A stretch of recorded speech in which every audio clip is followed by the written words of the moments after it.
Ladies and gentlemen, I think that now I am able to say hello, and I would like to welcome you to Black Sea ClimAccelerator Demo Day.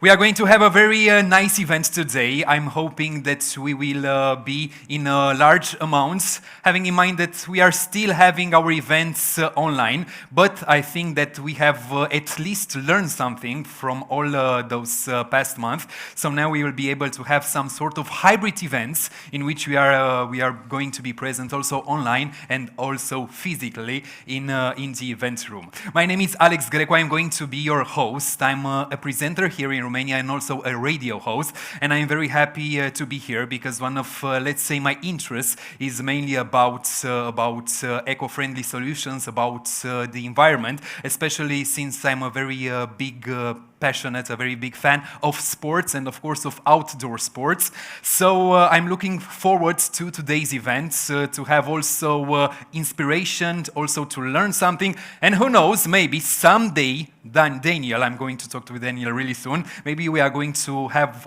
our own startup in this field. But enough said about this. Once again, hello to everybody. We are very happy to have you here.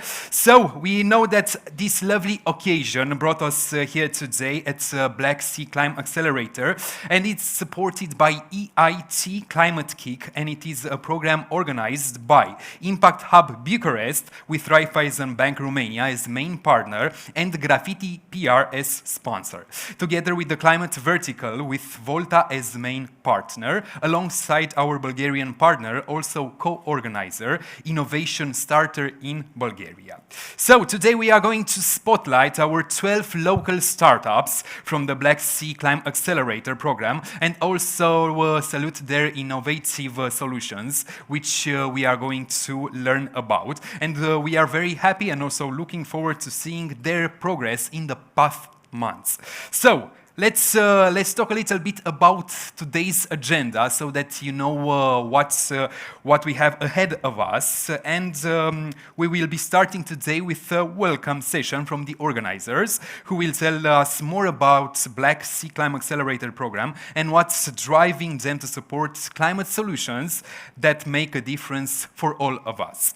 After that, we will continue with a keynote session in which we learn from the main partners and also from the sponsors of the program about their motivation in supporting the local green ecosystem. And then we will be having the 12 startups on the stage, on the main stage, and we will talk to them, we'll discover their products, and also we'll have the pitching session. That is, I think, the highlight of today, at least from my side. Every startup will have 4 minutes in which they will pitch, and after that, if they will run out of time, unfortunately, I'm going to be a bad influence. I'm going to have to cut them off. So it's very important that every startup will respect the 4 minutes that they have. Further on, we will continue with a fireside chat session with local and international investors as guest speakers. And then, of course, we will conclude today's event with a few insights, learning, and conclusions about the program. Now, this was today's agenda, and we'll be starting with a few words from the representatives of the 2 partner organizations and the EIT Climate Kick representative. And he's already here with me on the stage, as I mentioned, and I would like you to help me to give a warm welcome to Daniel Matei, Business Development Manager at Impact Hub Bucharest. Hello, Daniel. Thank you very much, Alex. It's very nice to receive some actual applause and not added from the technical team. Thank you everyone for watching us. Thank you everyone who joined us today in the room as well. Yes, I'm looking at actual people, and I would call them heroes, not because they just came here to a physical event, but rather heroes because they chose one topic that it's very hard, and that is climate change. I'm looking at the subject of climate change with trust right now. trust that we together can build an ecosystem that can have an impact both locally and also internationally. I was discussing earlier with Vlad, whom you will meet right after me. He's the co-founder of the Climate Vertical and our partner in organizing the Black Sea ClimAccelerator in Romania. And he was like, 1 year ago, we were having virtual coffees on this topic. And I think it was trust that brought us together. And we went to Climate Kick, which is our main co-financing partner, and told them we have the trust that we can organize in Romania a relevant acceleration program and build an ecosystem dedicated to green startups as well. They were the first to say yes. We got some confidence that we can do more. Then we went to our partners like Raiffeisenbank, like Volta, like Graffiti PR, and they said, okay, we trust you as well, and the topic is good. We want to build together with you. And then we went to you, to the startups that applied, and we throw you a challenge. Are you able to build scalable solutions and technical solutions that would change the world? And you said yes. And out of almost 200 applicants, you are the one that today are presenting here at Black Sea ClimAccelerator Demo Day. And I couldn't be more honored than to see you all day today here, be it you will be physically or online, depending on various situations. Also, I would like to take a moment to thank all the people that were involved in mentoring session, in consulting sessions, training, workshops, and all the other sessions that took part in the last basically 7 months. I know the visible part was shorter, but in the same time there was a lot of preparation work that went behind it. I will stand up from time to time. Yeah, basically what I want to transmit to you is a big thank you to all of you for your trust that you can change the world.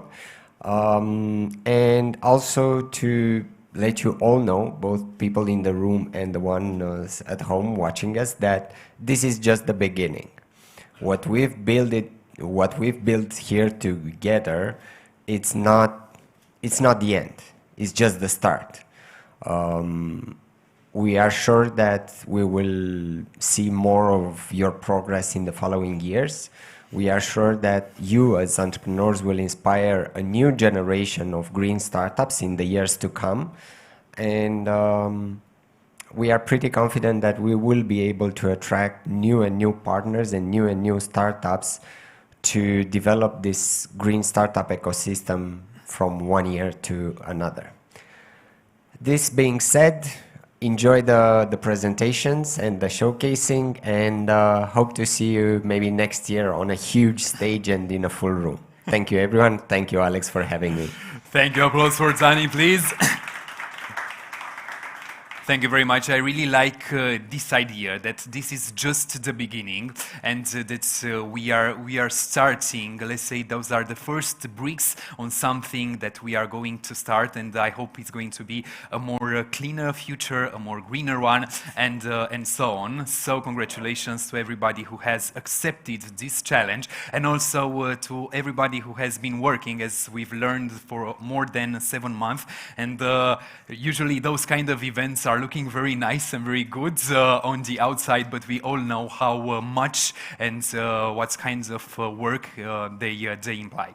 So carrying on and continuing with our next speaker, we'd like to salute Vlad Gliga, CEO Rubik Hub and co-founder the Climate Vertical. Vlad, hello and welcome. Thank you very much. I'm so happy to be here, and that is first and foremost because together we reached an important milestone. You are heroes, as Dani was saying, just to get to this point, and that makes us very proud. And basically, we are proud to see the result of our dreams that we had just a year ago. Talking about dreams, I'm happy to be in this room full of dreamers, and this is what you are. There will be no progress, no improvement, no innovation, and less problem solvers in the world without us, especially without you. And I call myself a dreamer as well, but what we also have in common is the fact we see problems as challenges. And challenges are there just to challenge us to become better by solving them. And I think this is what we all are doing here. And this is how actually climate issue landed on my radar 2 years ago, when I started to realize how important this topic is, and I was wondering, how can I contribute? What can I do about it? How can I leave a better world to my children? And when I heard myself talking about my children and something that is threatening their future, I started to get involved. I realized I cannot leave this to someone else to solve it. I had to do something, at least tiny thing, that it can actually make it solving the problem.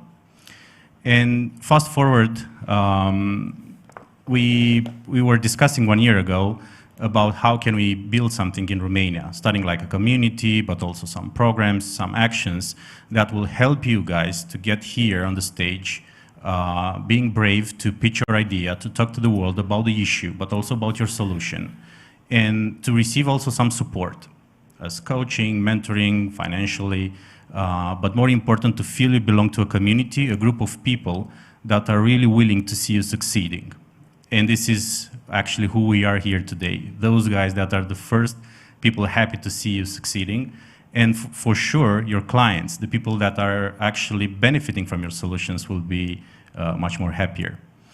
Yes, it was a good trip, a challenging one. Probably don't know the backstage challenges we had. I can say for 12 months we had to bootstrap in the climate vertical. So we've done that from our inner motivation. And because we believed in you, we gave time with no compensation. And being here is actually the reward we were looking for. And that will still go on. And this is how we will continue working, by believing you'll make us proud for all the effort we've put in. Together with Impact Hub, we've managed to bring the first budget for startups like you, focusing on climate. So the budget of 300K euros, I believe, was the first budget that we managed to bring here.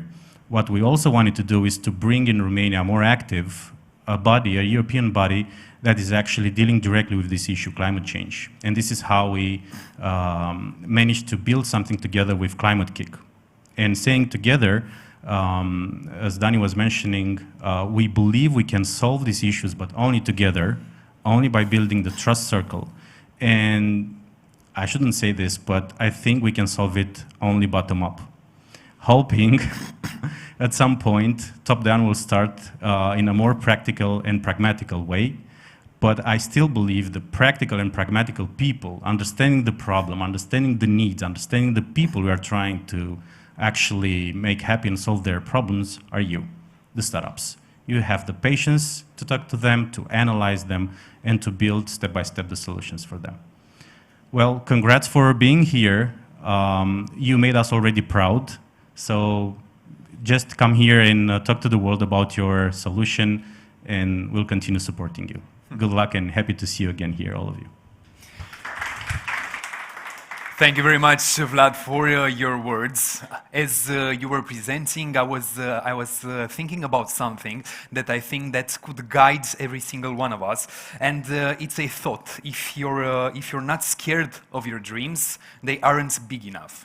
Maybe something that we should have always in mind when we are setting our objectives and also our targets. Carrying on, we will have right now our next guest, but this time we will going to have him with us via a video call. He's Christian Zaub, Strategic Programs Builder, ClimAccelerator Community, Climate Kick, who will tell us a few words about the EIT Climate Kick and their activity also. So if you are hearing us, Christian, hello. Hi everyone, how are you doing? We are very okay. We are very excited to have you here with us, and also looking forward to your speech. Perfect. Thank you. Thank you. Thank you. Welcome, everyone, and good to be here. Thanks for the invitation to the demo day of the Black Sea ClimAccelerator. I mean, EIT Climate Kick is really focused on the climate emergency which is out there, and we want to solve it. We want to solve it through diverse range of activities, etc. Unfortunately, I cannot click through the slides. Can you please go to the next slide? Thank you. So, I mean, climate emergency is there. Many of you know it, but many of the people in the world do not know it right now. So I think there are crises happening, the temperatures are rising. This means the ocean will have an impact on our planet, and different climate catastrophes and weather catastrophes may happen, and many more. So I think we really need to be active across a wide range of stakeholders and people. Next slide, please. We have to really work with transforming places. So I think that's what EIT Climate Kick is all about. We want to transform systems, ecosystems, industries, and also value chains by 2030. We have to really engage from the youngest in the world until the oldest in the world, from people who are working in any kind of job to people who are working in education space or who are even going to other planets, right? We have to really work with a diverse range of stakeholders and systems, impact them, and bring in funders and partners to really develop such ambitious and mission-led programs and to really scale them and execute them at the end of the day. So we try to work with funders like the EIT, which is the European Institute of Innovation and Technology, our main funder, funded by the European Commission to work on this across Europe. And now we are also starting to work with more and more funders like international development agencies like Irish Aid, etc., and maybe even some corporates to really work and create such programs around the world. Next slide, please. So, I mean, if you think of it, we need to engage with corporates, startups, universities, students, but also civil society, and also governments from the cities to the regions to national governments, or even looking at continent-wide unions and political associations, right? So we really have, it's not just us as EIT Climate Kick. I think each one of you needs to get active in that system, needs to start influencing these stakeholders and these actors in that system. Next slide, please. And over the next years, we have achieved quite an interesting impact. I mean, I don't want to go into numbers or into details, but I think this is just the beginning of the curve. If you look at the curve of being active in climate, I think it's just starting to take off a little, but we need to go and do much more. So I think next slide, please. We really want to work on transforming countries as a whole. So we have an objective to transform at least 10 countries and value chain as a whole by 2030. To work and transform more than 100 cities, especially across Europe, and really make them climate positive. We want to activate more than 1 million climate leaders. So I think, one slide back, more than 1 million climate leaders, and it really, you are some of them, right? But there will be many more, and we have to activate more and more climate leaders to not just do something, but to really scale up and do much more of what they're doing right now and what they want to do right now, right? And I think looking at innovative solutions, I mean, we're trying to help and scale innovative solutions here, but we have to work with not just 1,000, I think it's many more. At the end, we want to enable funding. So can we enable more than $100 billion or euros in funding, basically, to come to do these and go to these climate leaders and innovative solutions? That's a big question. And I think also looking at the impact. Can we scale all of that impact on our planet by 10 at least through all this work we're doing? Next slide, please. So now I'll tell you a bit more on how we're specifically working in education and the entrepreneurship space. So looking at the education programs, we work with universities, schools, even PhD students across Europe to not just make them climate aware. I think it's about them understanding ecosystems and them proposing innovative ideas and solutions to their ecosystem they're in. And through the Climathon, I think, which we're now doing in more than 200 cities across the world, we want to help citizens generate ideas in groups and continue working on them. So it's not just about generating an idea and here I go. It's really, we want them to continue working on this and go to the next step, which is the Incubation Program, where we work with more than 55 climate launchpad partners around the world to bring and incubate entrepreneurs and ideas to market and let them get some first traction and some first sales, right? And then the ClimAccelerator, I mean, you all know it. I think the team has been doing great work here in the Black Sea ClimAccelerator to get it going, but now we're trying to grow this community and help innovations also scale nationally, internationally, and through the ClimAccelerator marketplace, receive funding. and receive investments or find this opportunity to continue scaling more. Next slide, please. So I think this is a call to action for all of us. Let's just not think about the Black Sea. Let's not think about Europe. I think we have to start thinking about the world. Can our solutions, our innovations grow across the world, have an impact across the world? And can we really do this with a wide range of partners? Here you can see some of the ClimAccelerator partners we have spread out. There are many more partners for you out there. There are climate launchpads, climate funds happening in these areas. There will be more and more of these cities and governments moving towards climate positive actions as well as corporates. So the stage is huge for all of you. I mean, there is an interesting opportunity out there, and you have to think really of growing your business into all of these areas. I think that's really important. And think about countries like Brazil, China, Indonesia, India, which have high populations, interesting markets, same as the US or same as Nigeria, where you can still do a lot and create a lot and influence a lot. I think that's important. And that's my call to action. So as the last slide, I just want to show you some success cases. So you're just going through the ClimAccelerator. I mean, but that's one step of many more in the future, right? Here you can see some inspiring entrepreneurs who have raised interesting amounts over the last years, and they will still raise more. Lilium has raised recently quite an interesting amount by going public, and I think there's much more to do. It's about fundraising, but it's also about scaling and growing and really reach out to the markets, impact our planet, and really impact the lives of our future generations, right? So that they can live in a better way. And I think that's really what all of us are here for. And that's why I think we want to continue working with such ClimAccelerators like the Black Sea one in the future to really make this happen, even in your region, in your area, to really motivate entrepreneurs to scale up and to grow. I think that's our purpose. That's why we are here. Thanks to the whole team. I mean, you've got an interesting consortia here of the Impact Hub, the Climate Vertical, and some partners like Raiffeisen Bank and Volta, who are doing this and making this possible. And I think Innovation Starter is also an interesting organizer in that sense. So great work. Keep it doing. And we have to do much more in the future. Thanks a lot. Applause for Christian. We also thank you very much. We are very happy to have you here, and also for your motivation, and also that you have challenged us to reflect about the future.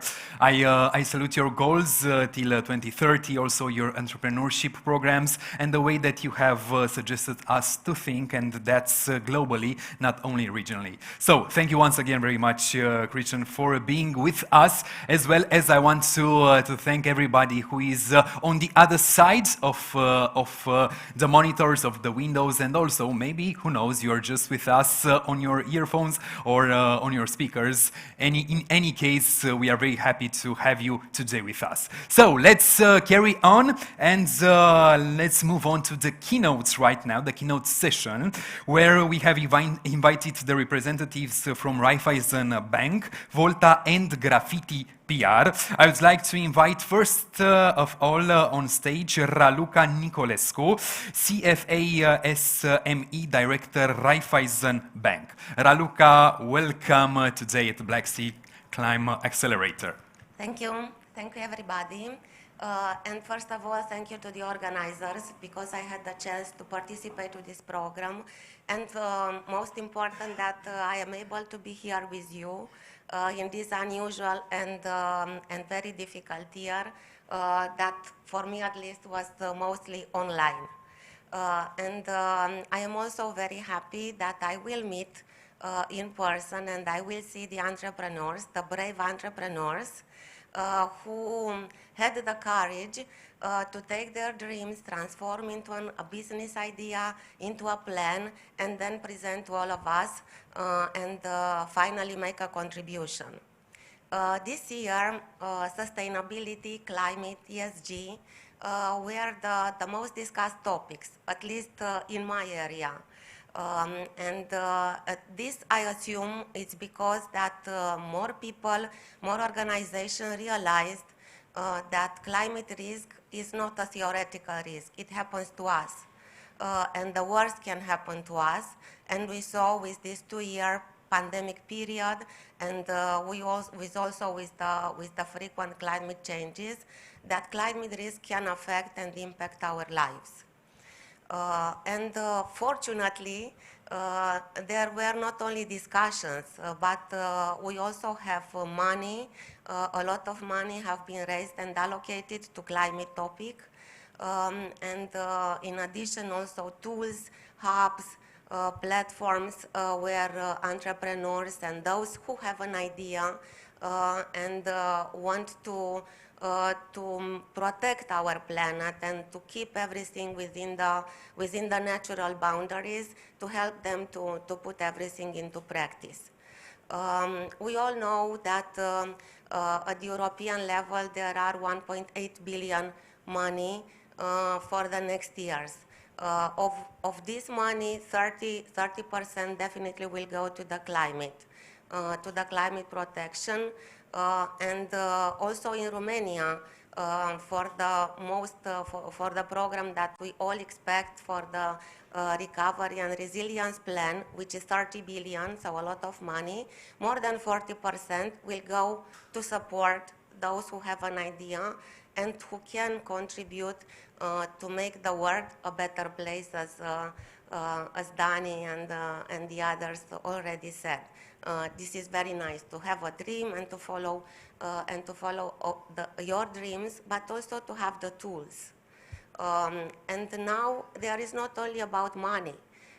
It is also about the fact that this moment represents a disruptive moment for technologies that can help the idea that promote climate. So we talk about blockchain, we talk about IoT, we talk about artificial intelligence. These all technologies have use cases that are really suitable for climate protection. So this is about money and about Europe, but about Romania, there is not only about the European funds.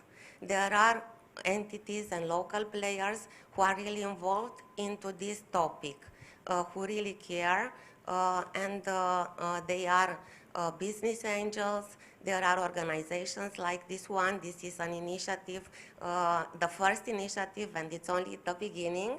There are also banks and also large companies. For example, in our case, for more than 4 years, we have programs dedicated to supporting startups, not only in terms of financing, because finance we can find, or it may be found in other ways, with European funds, for example, but it's about the support, about the mentoring, the coaching, the promotion of the businesses. And we are only one bank, but there are also others, I know, who support also this type of initiatives. There are business angels, and which is most important, large companies are now more open to listen and to work with startups. And this is the beginning of the community that we need to build together, as all the other presenters already said.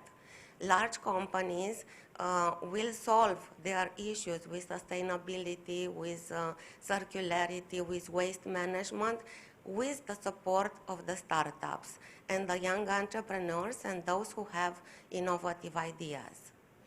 We Romanians, we say that we are creative, and we really are. I think this year represents the birthday of the entrepreneurial spirit as an expression of our wish to make a contribution. In Romania, there are slightly above 550,000 legal entities, which is almost the same as Hungary, is half of what Portugal has. But both Portugal and Hungary have 10 million people. We are 19th. So we can catch up, we have the tools, and what I can say is if you have a dream and you have a product, an idea, you are not alone. There are many others who support you. So this is, I hope that I stayed within the 10 minutes. This is perfect. Thank you very much. Thank you. Zdraluka. And thank you very much for those inspiring words. We have to keep in mind that we are a community, we shall build a community, and most far and most important, if we have a dream, we are you and we are not alone. So this is the most important thing, that we will always find support, and we are working to this, and especially this event that is happening today is one of the steps in this direction. So thank you once again, Raluca. We are very happy for your involvement supporting the entrepreneurial environment. And now carrying on to our next speaker, I would like to give a warm welcome to Cătălin Velescu, CEO of Volta Group. Welcome, Cătălin. Thank you for inviting me. Thank you. So these days, as I was thinking what to tell you today, I was asking myself what I wish had known 22 years ago when I started my first company in Piatra Neamț, and maybe what important lessons I have learned in the last 13 years building a company from 0 to 22 million euro. As a story, a real-life story is always authentic and sometimes inspirational, I will start like this. So half my lifetime ago, as me and my wife finished the university and returned to our city, we had to make the biggest decision in our lives. So to find a job or to start a business. Being in Piatra Neamț in 1999, to start a new business with no money in the pocket, it was rather a crazy idea. But being young and crazy enough, I decided to open our first food shop in a 25 square meter space in Piatra Neamț. And we took a paper and started to write down our first business plan. It was like 2 columns where each of us put the product that we liked the most. I remember that on my column, out of 20 products, 8 or 9 were different kind of chocolates. So as none of us was smoking or drinking too much alcohol, I asked some friends to advise us with some products in these categories. And finally, as we had the business plan, and we have about 100 products on the business plan, we borrowed some money from relatives and some friends and arranged the shop and started. Sunday to Saturday, Sunday from 7 o'clock to 11 p.m., I was there trying to convince the people that were passing by to enter our shop and to buy bread, milk, and, of course, the delicious chocolates.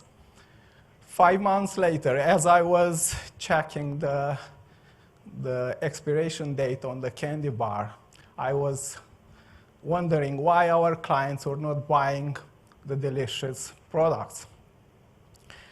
We have to throw away maybe a third of the chocolates, and we saw that maybe it would be a good idea to start asking our customer what they would like to find in our shop. And took another piece of paper and started to write down their answers. That was our first market research. 3 years later, our space increased to 250 square meters. We had 10 employees, and we are running one of the biggest food shops in our city. The things well good 5 years later, till 2007, when a big supermarket was ready to be opened in our town. And I remember that I was there, the first in the line at the big opening, and as I was walking between the big shelves, I needed no more than 15 minutes to realize that we were in a big trouble. So we had no chance to compete with them, that was clear. So 1 year later, our food shop was already closed, and we are prepared for a big switch. We opened a lighting shop in Piatra Neamț. It was the year 2008, and the name of the company was Volta, with few knowledges in electricity, but with big passion and hard work. We start to build again almost from scrap. Today, Volta Group employs more than 150 people. We have 3 big showrooms and 4 warehouses across Romania, and we are one of the biggest distributors of electrical products in the country. From the very beginning, we are very focused on products that are environmentally friendly, and we help thousands of people and companies to improve their efficiency, energy efficiency, and to reduce their carbon footprint. This year alone, we'll be selling about 500,000 LED bulbs and 20,000 solar panels. We also invested in some companies, some innovative startups, and also some old companies, all in the renewable energy sector. So today, we sell and install photovoltaic system. We install charging station for electrical vehicles. We produce transformers. We assemble big batteries in containers, and soon we'll be ready to provide 100% green energy to customers. Building these companies, we realized that we can have a very important impact in the society, in the community.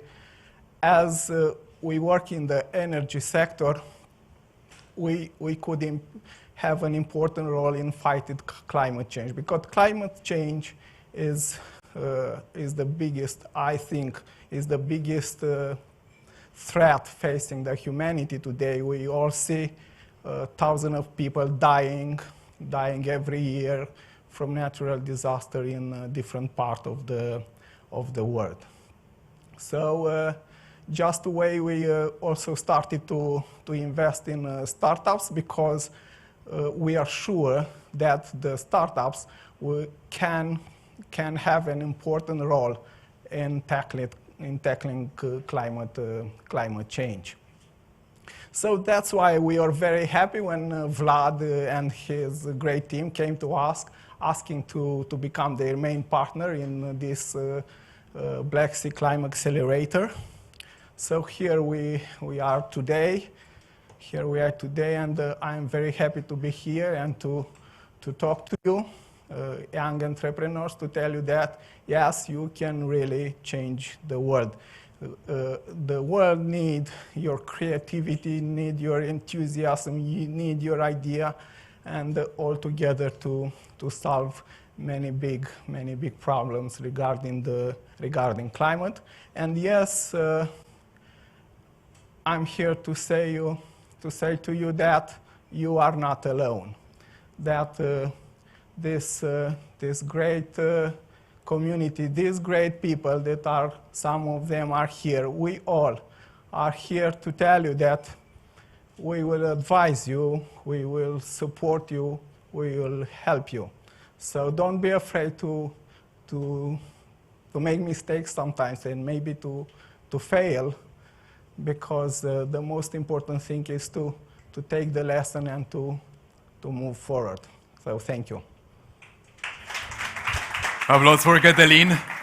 Thank you very much for your words, Cătălin. They were very inspiring for me, because if you are thinking, and if we are thinking about the way that your business grew in so many years, of the way that you shifted, you have pivoted the business in an important moment, and also the importance of getting out of our own comfort zone, and that is really wow. From nothing to a double-digit business value. Now that's something. Thank thank you very much once again for supporting today's event and also this program. And on a funnier note, dear Daniel Matei, if we'll ever have a call center, we should use on the waiting sound the song from Michael Jackson. You are not alone, you know? No? Yeah, we should do this. But now, carrying on, guys, we shall invite with us our next guest. She is Loredana Ianuș, CSR and Communication Director, Graffiti PR. So thank you very much for being here with us. Hello, thank you for the introduction. First of all, congratulations to Impact Hub and the Climate Vertical for bringing this competition in Romania and for contributing to growing the ecosystem of green businesses in our country as well. And of course, congratulations to all the participants, no matter the stage they entered, for showing that they have the courage to disrupt the way we currently do business by putting sustainability at the center of their business ideas. I'm joining here today with Irina, who is the managing partner of Graffiti PR. She's joining us online. And we are really excited to be part of this ecosystem. As communicators, we work a lot in the field of ideas, but actually we are quite attracted and passionate about Meaning Plus solutions. That is becoming an internal KPI for our products in the agency, the solutions that can address society needs and challenges through creativity and through innovation. After seeing all the ideas that were presented in the ClimAccelerator, we wanted to join because we saw a lot of ideas that were and solutions that were addressing the sustainability and climate challenges, from better waste management or less waste through better packaging, through platforms, digital platforms for B2B, to better shopping opportunities for clients or gamification for adopting sustainability. There are a lot of solutions that we think can advance the industry. So we wanted to be part of this change and we wanted to meet the teams and the products better and support the growth story, we hope, of the chosen partners, at least one of the startups, with our experience as communicators and sustainability consultants. Graffiti PR is a top 3 communication agency in Romania, and in the last 8 years, we've been growing the currently largest CSR and sustainability department in the market. We are working to create, design, and implement from communication to sustainability strategies for clients in various industries. We've been working with oil and gas, retail, FMCG, banking, and many, many more. So we were lucky and probably privileged to be part of the evolution of the industry. From 8 years ago, where sustainability was rather a trend, a nice to have, and was definitely understood as the responsibility of companies to give back to the community, to nowadays where we see a shift into integrating sustainability along the entire value chain of the business, from how you produce your product to how you choose your suppliers, how you transport your goods, or how you design the marketing strategy that eventually brings your product or your solution into in the house of your consumers. Along this evolution, of course, we are seeing now probably at a faster pace also the challenges of sustainability. From the cost of being sustainable, both for the business and the consumers, to the return of investment and also of impact, the challenges of communicating sustainability in order to drive adoption.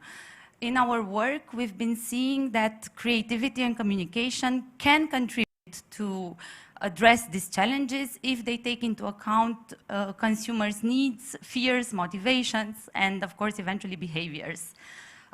This is what we're trying to do in our daily work, and we hope we will manage to do it with our partner as well, and the startups in ClimAccelerator, design creative sustainability solutions that fit into business day-to-day operations, but also in the daily life of the consumers. This is why we're here. We are excited, curious, a bit nervous, of course, for the beginning of this journey, and we wish everybody good luck, the startups, of course, in this new road, that good luck, resilience, of course, and patience in this new road that it's going to get bumpy sometimes, of course, but it's also pretty exciting. And we hope next year we will have a success story to share, and we will see maybe larger community and still be part of it. Thank you. Thank you also very much, Loredana. Please applause for her and for her words. And yes, I'm sure that we are going to get back together the following year, and we are going to have many success stories to be told, and we are looking forward to that moment. So once again, thank you, Loredana, for supporting the ecosystem, and also thank you to everybody. Thank you to all our allies for supporting the startups which will build this, let's say, nice story, remaining on the same exact words. Now, it's that time that we were been looking forward to, and it's the time that we are going to invite the 12 startups who are going to pitch to us their ideas. I would like, first of all, to remind you, if you are a mentor, a jury, or a guest, don't forget to give us and to register the feedback after every startup and after every pitch. Now, continuing, as I was telling you in the beginning, every startup will be having 4 minutes in which we will be hearing their initiative and also their plans, and then you can also, by the way, you can also give us some comments on the social networks, on Impact Hub Bucharest and the Climate Vertical pages. Now, as I was telling you, I think it's time to start. So we will be starting with the first startup. I'm going to tell you a few words about every single one. Eco3 is a digital B2B waste management platform through which clients can easily reach collectors, recycling firms, and which automates the flow of documents, providing traceability, control, and transparency in recycling process. Now, I would like to invite here with us Bogdan Andronache, co-founder Eco3. Welcome, Bogdan. Let's give him a round of applause, please. There is your time, which just a second, I want to tell my colleagues that we are going to have 4 minutes, okay, not 5, perfect. It's a live event, so we need to pay attention at every single detail. Now, Bogdan, the floor is yours, please. Thank you very much. Hello, everyone. And I wish you, first of all, I wish you happy holidays, and I'm glad to be here in person. I am Bogdan, I'm co-founder of Eco3, and our vision is to make recycling easy, transparent, and 100% digital. And our ambition is to become one of the greatest SaaS tools, digital tools in Europe regarding recycling, helping companies and helping authorities get most of their data and best decision regarding recycling. And it's my Christmas wish for all the participants here at Black Sea. What are we tackling? It's putting in order, basically, the needs of certain company, and here is a case of a big retailer in Romania, connecting them to the waste collectors and helping them sort out their waste. If you look at Bucharest, they have 9 collectors, and on the entire country could be a challenge. All the documents, all the transaction being put in order and get the best decision regarding recycling. The waste services market in Romania is 1.7 billion euros. In Europe, it's 100 times higher, and we have a great opportunity. We address in Romania our service to 60,000 companies, and most of them are in retail, FMCG, fast-moving goods, auto, and we are working customer profile are big enterprises. Simply put, we are delivering our clients a simple interface where they can generate documents, where they can generate reports, manage all their transactions. And at the other end, it's their collectors. They interact with it. It's not an after operation just report kind of software. And our clients have stated that we provide more than 80% efficiency on some of the operations. It's easy to use. You just enter our website, you choose your role, either you generate waste or you collect it. We help you create and configure your account with the company details, and all the magic happens around a simple ordering system. So you put an order, at the other end it's your collector, and all the automation happens naturally by completing automatically the data that you provided to us. We are a strong team. Since 2017, we are still together, and we have the same mission and same ambitions, so this says a lot. We have more than 15 years of experience, and we've brought this year Sorin and Monica with a lot of experience in sales and marketing.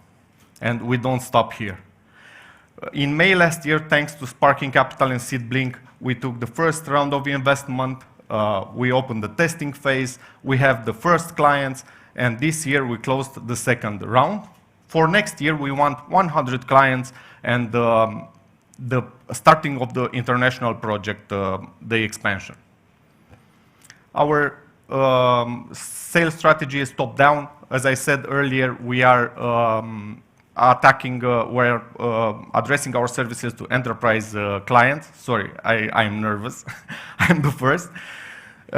We already transactioned 1,600 tons of waste, more than 500 orders. We have, what is important, we have 61 collectors and recycling facilities within our platform, and this means 10% of the collection market. The competition is at its start. The digital recycling is just evolving, but we are there, and we want to be great like Rubicon and others. Thank you very much. Applause for Bogdan, please.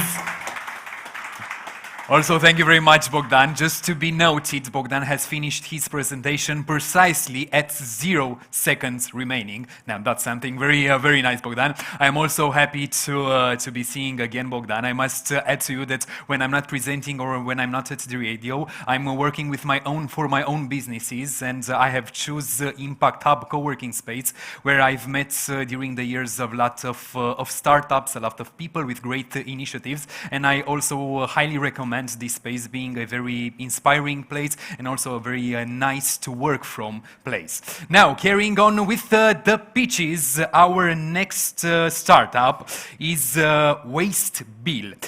Is the easiest waste management software through which you can align your company's legal requirements for waste management records. We have here with us Bogdan Codranu, CEO WasteBill. Welcome, Bogdan. Thank you. And thank you everybody for being here. My name is Bogdan Codranu, and I'm the CEO of WasteBill. Our ambition is to become the leading European sustainability and circular economy platform. We started with a big vision that we would like to help companies in achieving one important goal, to be not negative, not zero, but positive impact over the climate. So it's a hard job, but we started with the biggest problem that we saw in all the companies, their alignment with the environmental legislation. So the biggest problem is that those companies that want to be aligned with the laws, with the environmental laws, still get fines, penalties, and restrictions. And this is because there is huge legislation that they need to be compliant. So there is a large workload for specialists, there is low degrees of digitalization, and there is a shortage of specialists with solid knowledge. So there are companies today that they are doing their paperwork and tax reports to the authorities by pen and paper. There are others that are doing in Microsoft Excel. And of course, there are the lucky ones that are already using Waste Bill platform, which is a one-stop shop for all the mandatory environmental services for the companies. Digitizes the records, generates the mandatory reporting, calculates the taxes related to waste generation, and also educates professionals and connects companies with the external experts. What is the potential only for Romania? We started in Romania, but of course next year we want to go outside Romania. In Romania there are 800,000 active companies that need waste management reporting, and more than 100,000 companies that are producers, importers, and distributors. And they had a harder job because they need to calculate the taxes and also to report to authorities the packaging and special regulated products that they are placing on the market. The market, so our competitive environment is composed by 4 parts. There are software as a service softwares for waste management. There are marketplaces, and also there are independent consultants, and that they are providing expertise and education. And there is no one that can help a software as a service that can help specialists in tax calculation for more than 100,000 companies. So we are covering all these areas. We are a team of superstars.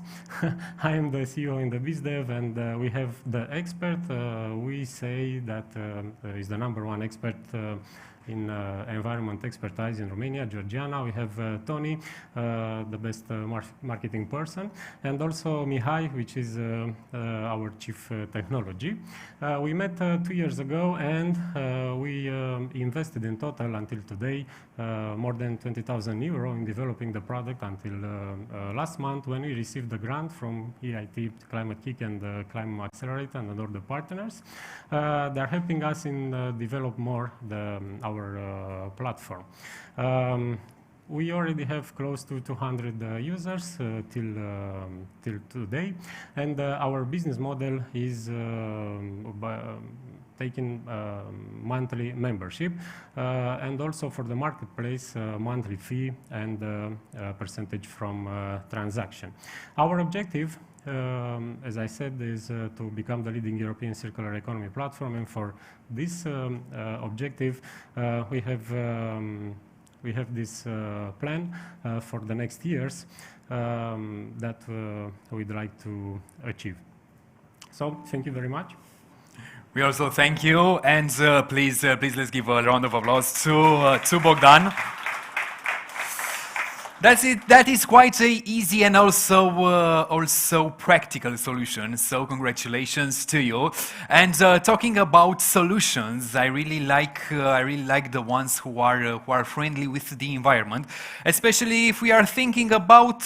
And now you will never guess what I'm about to say, especially if we are thinking about furniture for babies and for our children. So we are going to talk just a bit about this. We'll continue with Foldo, produces 100% recyclable furniture to help parents quickly and easily decorate children's rooms. So we'll invite with us Nicolae Baciu, founder Foldo. Welcome, Nicolae.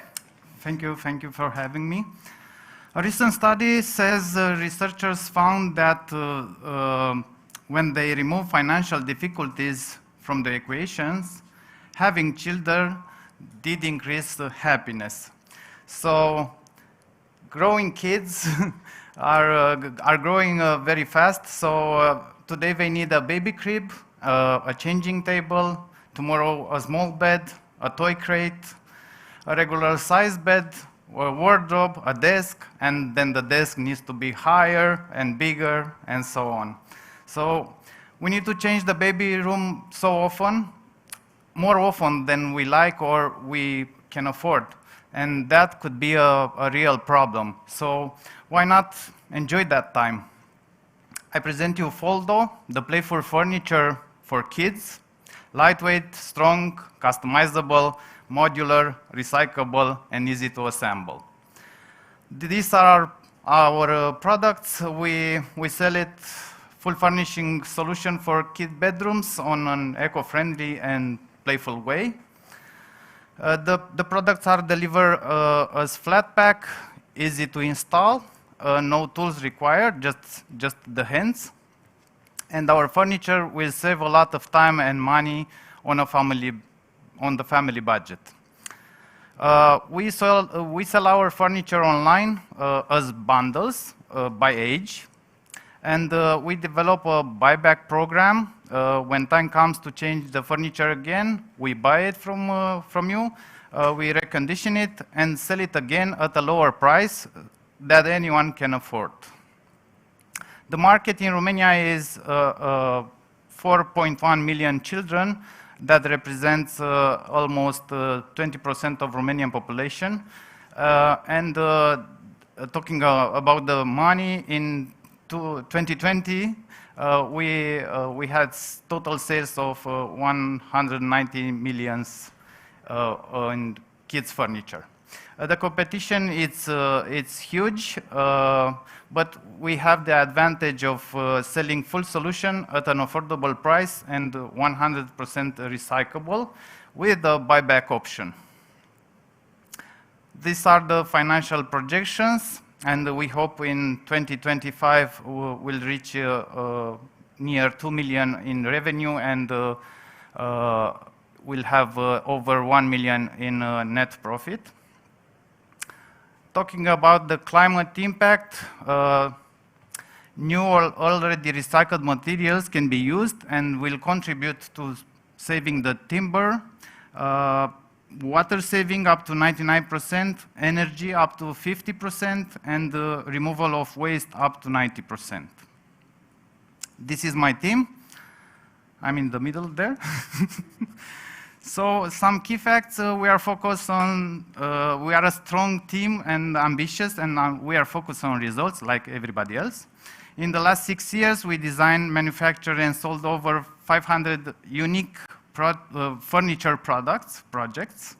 Last year, we sold over 1,500 playhouses only through our website, and our small team manufacture and deliver on time 300 different orders in only 1 month. That's huge for us. And we are here, we are looking for 260K euros as investment to expand our manufacturing facility and increase our sales. And the funds will go in that percent. Thank you. Thank you very much. Let's give a big round of applause for Nicolae. Congratulations for this wonderful idea. Congratulations for this unique product, I might say. And as you mentioned, okay, you have, let's say you have quite a few competition, but I think that the product is unique. And also such a great idea with the buyback option. Now that's something for parents, especially considering their budgets. And from time to time, it might get quite tight. So now, continuing and carrying on with the great ideas, another great idea that I am happy to learn about is the one from Caminota. They have natural products for carrying and finishing based on clay that can be used for both new buildings and old buildings or historical monuments. So let's learn more about this from the co-founder of Caminota, Vlad Stanciu. Welcome, Vlad. The floor is yours, and let's start the timer. Thank you. Hello, I'm Vlad from Caminota. So here we research, produce, and commercialize natural materials for constructions. At this point, we are 6 months in the market with our first 2 materials, which is a filling plaster and a finishing plaster. And they're doing quite well, I may say. So maybe you've heard about the problems of modern materials, which are not healthy for buildings because they have planned obsolescence. They are definitely not compatible with old buildings, with our lifestyles, and they are very big CO2 emitters.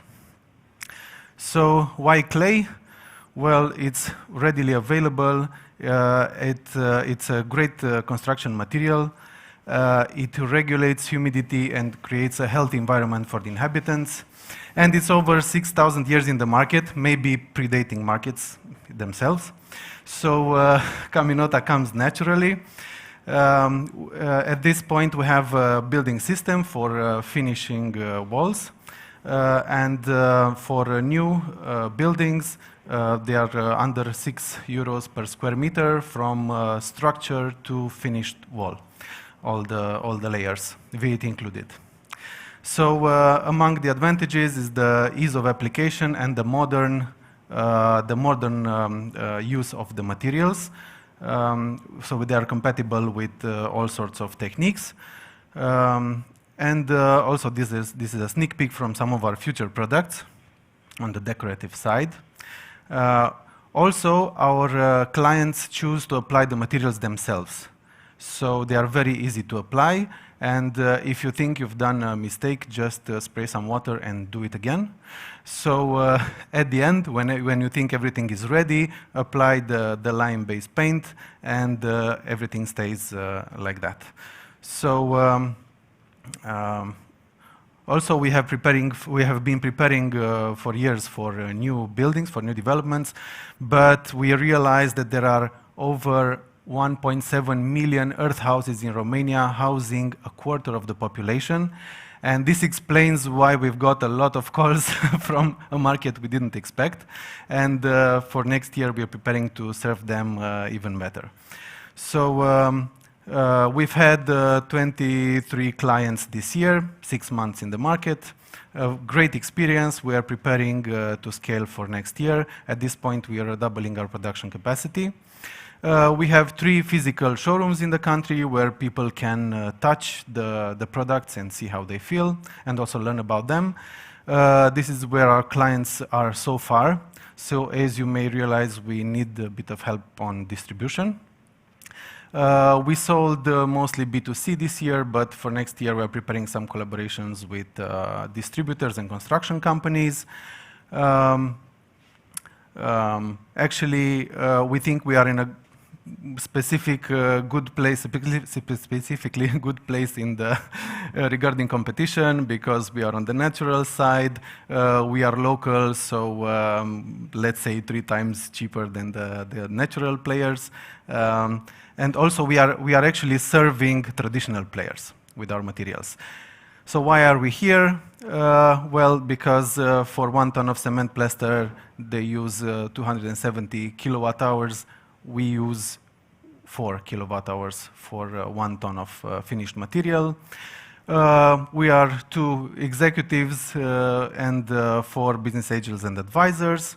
So what we're looking for is really help with distribution and the 200K investment for developing. So thank you. Thank you also very much, Vlad. Congratulations for what you are doing and also your team. There are quite a few advantages when we are thinking about their product, but I want to highlight the fact that Vlad has told us that they found quite a big market in the countryside where there are some houses made from basic materials, and this is what I was enthusiastic to find out in Maramureș County, that the young entrepreneurs which are rebuilding those houses are maintaining our roots, our traditions, the old design, and they need those kind of solutions. So congratulations once again. Now we are going to continue with our startups, but before I will present our next startup, our next speech, I would like to kindly remind you, if you are a mentor from the jury or a guest, to register the feedback after every pitch that we will be hearing. So now we will continue with Magazine Zero Waste Bucharest. Is a store that makes shopping for everyday use items possible in a waste-free and sustainable way. That is very important. So I would like to invite with us Ana Maria Răducanu, founder Magazine Zero Waste Bucharest, who will present online. Hello, Ana Maria. We might have... Hello. And it's perfect. We don't have actually, so everything is okay. Ana Maria, please, the screen actually is yours, and my colleagues will start the timer right now. Hello again. My name is Ana Maria, and this is one of the shelves of the Zero Waste shop in Bucharest, the place I created after living for years in eco-villages, places where it is possible to live in a house without a trash bin. When I came back to Romania, I realized my trash bin was back in place and could not buy almost anything without generating waste. When I started to look more deeply into our consumption habits, I got to discover how big the problem really is. Waste is designed into our day-to-day lives as something normal, but waste does not exist in nature. There is no such thing as throwing things away. And we have no viable long-term management for it. In Bucharest, there is only one place where all the municipal garbage goes to, and at the rate we are producing trash, it will reach its maximum capacity in 2 years, and the local authorities have no solution yet. Even more, most of our trash is plastic, which has infiltrated into our soils and water cycles. Single-use plastic is so normalized that we are unaware that nowadays each of us is eating 5 grams of plastic per week due to our consumption habits. Tasty, right? All of this has led me to understand that climate change is a design challenge. We can move from a lifestyle design based on consumerism that is leading humanity on the verge of extinction towards a lifestyle design that respects planetary boundaries and can offer humanity a clean future. And we have started the redesign process of our society, beginning with our consumption habits. The Zero Waste Shop is helping you design a waste-free lifestyle.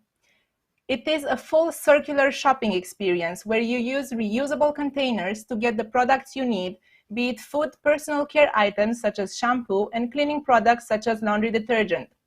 For the past 10 years, the movement has gained traction all over the world, and in the past 2 years, Romania has gone from having no zero waste shops to 10 physical locations in cities such as Cluj, Sibiu, Piatra Neamț. We are seeing an increase in the need of this way of shopping and have seen it in the variety of people shopping with us. They are mainly families with young kids, consciously aware people from the young generation, and a lot of expats that were already used to this lifestyle before coming to Romania. Our main competitors are the local places where you can buy some of the products in bulk, such as Obor Market, but they do not offer the entire range of products to cover all the basic needs. And also the other zero waste shops that do national delivery, but the transport increases the cost and the environmental impact. The shop has been set up with the help of more than 30 volunteers who have done the renovation of the place and the setup. Out of them, 2 have joined the daily operation team, Oana, who is the host of the shop, and Valentin, who is developing the online shop. Together, we aim to redesign also the way one can do business. To my knowledge, we are the first in Romania to design and define themselves as a regenerative business, and we are making steps towards operating as a cooperative. Thus meaning, we are reversing the flow of money and the value chain from exploiting nature to regenerating nature and building social cohesion.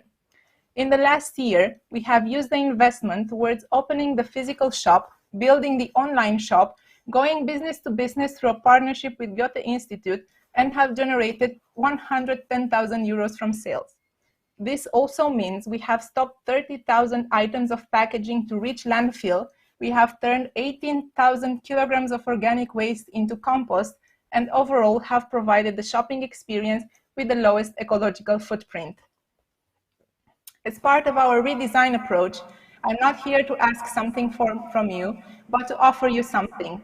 We are offering 3 full circular container packages for delivery for 3 businesses ready to give the circular shopping experience to their employees. You can get in touch with me to follow up on this. Thank you. Thank you, and let's applaud Ana Maria for this presentation, having in mind that she also respected precisely the time, so thank you. And so now, if you are in Bucharest or on your next visit in our city, you have to place on your must-see places also Magazine Zero Waste Bucharest.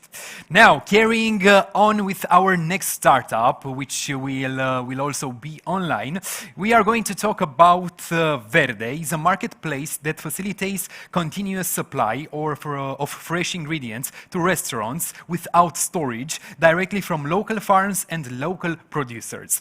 I'd like to say hi to Ciprian Florea, founder of Verde, who will present online. Hello, Ciprian, and welcome.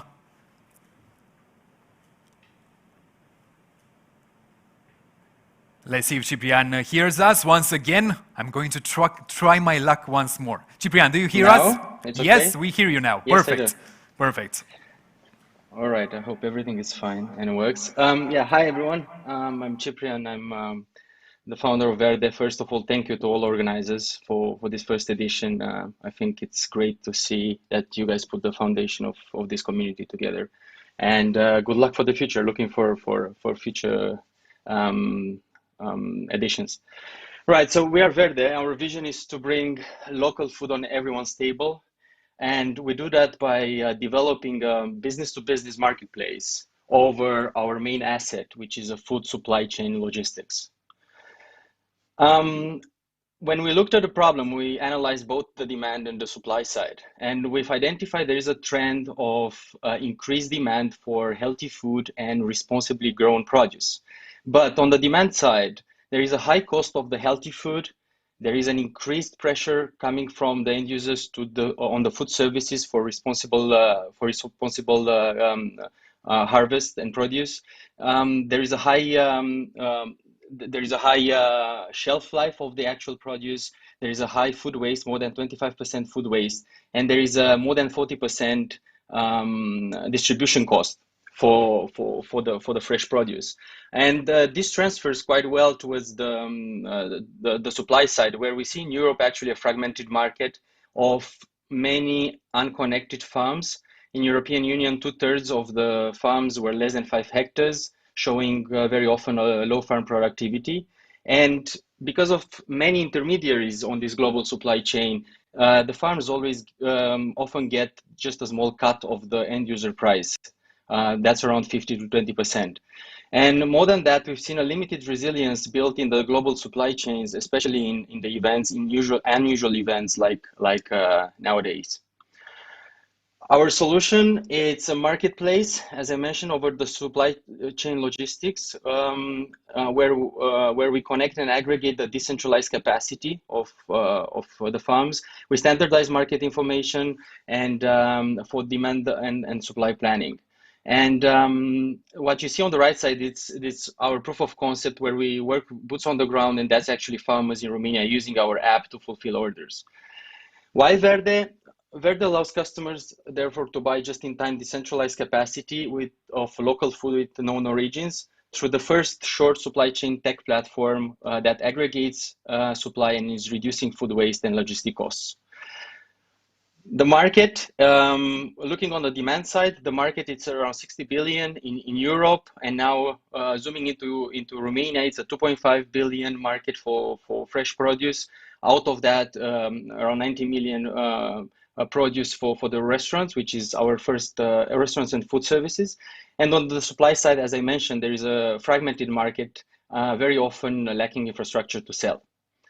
Our product, so we are very customer centric. Customers who need just-in-time supply of fresh produce without warehousing, they come to us and place the order, and we automatically match farms we automatically match farms and drivers. Ciprian, Sorry, 1 minute left. Just that you have 1 more minute, just that you know. All right. Yeah. So we are coordinating the actors, and we're providing payments and digital documents and produce traceability through our main asset, which is the short supply chain platform running in multi-tenant. The way we make money. We charge the demand side, the marketplace fee, and we charge the supply side a fulfillment fee. And then I'll just skip the go-to-market and go directly to the climate impact. So we are working to reduce the sorry, there is an echo. We're working to reduce the food waste, the distance traveled by the produce, and to increase the consumption up to more than 70% of local produce in urban areas. And some of the company achievements, will launch operations in July in Bucharest. We replicated the model in the second city in November in Cluj-Napoca. And this is us. We're an international team having both agricultural experience and technical experience. Super, congratulations for the presentation. Let's applaud Ciprian. And thank you very much and congratulations for what you are doing, because this way you are supporting the environment, but also the little farmers from Romania, and not least you are supporting basically us, because this way we will be able to eat fresh and natural products. So congrats on that. Now carrying on with our presentations, with our pitches today, we will talk right now, let's see if everything is all right, yes, about Polymore, I think, which provides solutions that automatically detects misordered waste. Now that's something very interesting. The visible video camera along with the Polymore software platform provide instant feedback to collection companies and tenants associates related to the quality of waste sorting. Very interesting field of domain, and also extremely important for the environment. So we'd like to invite with us Cristian Pogan, co-founder Polymore, which will present online. Hello, Cristian.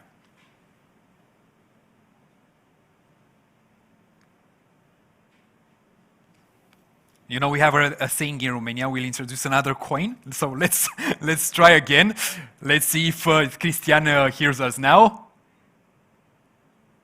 Yeah? But we don't hear you, just a second. So I think you should check there if anything is muted. No, still we don't hear you for the moment. But perseverance, this is a very important value that everybody must have on today's entrepreneurial and also on the business side. So please continue trying something. And I'm sure that we'll be able to find a solution. This is, let's say, a different challenge. We were talking at the beginning of the event of the advantages of having and hosting a online event. But let's say the challenges are those. Yes, great success, as somebody said. Congratulations for that. So right now, Cristian, you are going to start. You have precisely 4 minutes, so good luck. Sure. Thank you so much. I'm glad to be presenting Polymore here. My name is Cristian Pogan. We do automatic detection of wrongly sorted waste. And the problem that we tackle is a huge one that all of us here surely know about. I'm not going to go into detail of that, but I'm really curious how many of us here are really concerned about the sorting quality of their waste. Because we have seen on the field in Timișoara, in Arad, in Lugoj, but not only, that 70% of the collected waste by the waste truck is contaminated. And by contamination, I mean materials which are affecting the recyclable process, like construction waste, like biodegradables or other waste. This incurs a huge loss for waste collecting companies, but also for the environment. So we have come to their help with a hardware and software solution. We have computer vision software on cameras installed on waste collecting trucks. And so we see exactly where the waste is collected from, and we give feedback instantly. So even for myself, which I'm really aware of my waste sorting quality, there are a lot of things which are not intuitive, which are not okay for the environment, and I need to check them out every time I throw away some waste. This is also applicable for all of us, and the impact is huge because people are starting to be more aware of that. Other players, we are glad it exists, but mostly focus on waste sorting centers, so where the waste ends up after it's being collected. But so many times it's so contaminated that you cannot process it. So right now I'm at Deponeu Ghizela near Lugoj, where we see a huge landscape of waste where it's deposited. And many times this is because the contamination in the collection points is so high that you cannot process it. So right now, this is what we're focusing on. We give feedback directly to generators, and we see the impact that we're having. We are right now in the data collection stage, and we want to see how much is the impact. You can see here some images from Timișoara, which is for a waste which is well sorted, put in bags, clean with PET bottles and other plastic waste, and also carton, which looks really, really well. This is the type of waste that we're striving for. Right now, we're working together with Red Group and some other waste collectors. Right now, we are testing how much this technology is having an impact. And this is also related to our business model, which is right now under consideration and will work surely as a subscription. The market is growing because the material market is growing, and we as population, also in Romania, but not only, are generating more and more waste. This is natural. It comes with civilization. And also, like, the total addressable market for us is 2.3 billion, 2,300 billion worldwide. This is what we strive for. Our future steps are to have this case study specifically completed in the western part of Romania. We are also working in improving our technology to detecting metal, liquid, or other waste which are not visible for the human eye. And also we want to expand to Cluj and Oradea. What we strive for actually has an international impact, also in Romania and also tapping into other markets. But also we want by 2027 to reduce by 4%, which means 600 million tons of waste that gets to the landfill. So we want to recycle that quantity. The team that we have is one that I'm really confident in. We are engineers and also business people, which have a lot of experience in computer vision and hardware, and I'm really glad that I have them by my side. I'm looking for interesting conversations on this topic, for intros, for waste collectors, and for ways to make this happen. Thank you so much. And we saying thank you also. Let's give a warm applause to Christian. Congratulations for your solution, and also congratulations for everybody who has pitched till now. We are exactly in the middle of the pitching session, and I'm very happy to be learning about those solutions who are answering needs in the market and also are very important for the environment. Now, carrying on, we will learn about Recreate, which is the first end-to-end reusable packing solution that offers online shops an alternative to waste resources caused by disposable packaging. We'd like to invite Linda Vasilescu, co-founder Recreate, who will present online. Linda, hello.